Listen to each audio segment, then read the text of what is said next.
Thanks for watching. So this next pass is called, I call it the loop pass. I don't know any other name.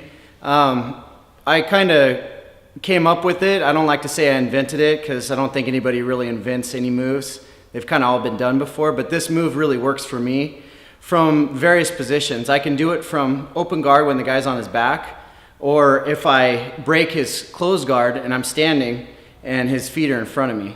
Okay, so I'm gonna have Dane lay down.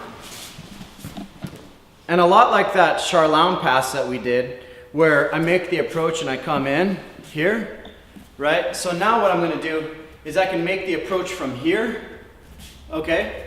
And I always grab this far lapel here, just halfway down. There's always gonna be a slit right on his gi. So I just grab right there. I don't wanna grab too deep and kind of give him my arm. So I grab here, just low. And then I make a wall. My elbow comes on top of my knee like this, okay? So like this. The reason I make a wall is because of this back hook, okay? He can put this here and it doesn't bother me. If he wants to try to bring it over, it makes a mistake. That's a big mistake for him and I passed him. So by making the wall, it limits his options. Okay, and this hook is either gonna be here or it's gonna be in my hip, but we're gonna deal with the foot being here right now for this pass. I like to just control this knee for a second. So this is where I loop, and that's why I call it the loop pass. So I take my arm and I just loop it over the outside of his thigh, like this.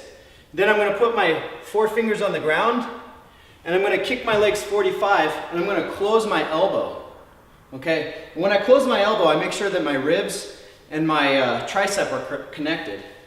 So I'm like this, I have my head up, my butt down in a good position, good posture. I loop it over, I come here, and then I throw my legs 45. Make sure not to put my knees on the ground when I do it. So like so. So all my weight's on his knees like that, okay? Then I'm gonna walk around and I come underneath his head. The reason why he's like this is perfect so that I could go deep with my grip. And I grab my hand on his gi behind his, on top of his scapula. So here, and then I run him over with my toes. And I end up in a good 100 kilos side control position with a lot of pressure on my shoulder. So one more time. Let's do a little bit this way. So I'm gonna step in for the approach and I create my wall, right? I can have my hand here for balance and base.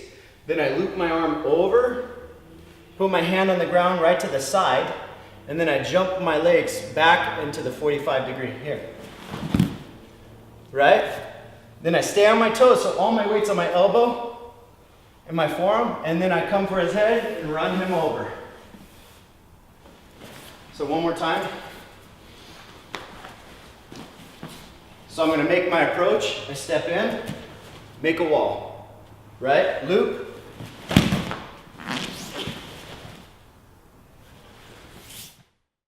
I'm Mitch Coates, and that's another one of my refined basics. Thanks for watching.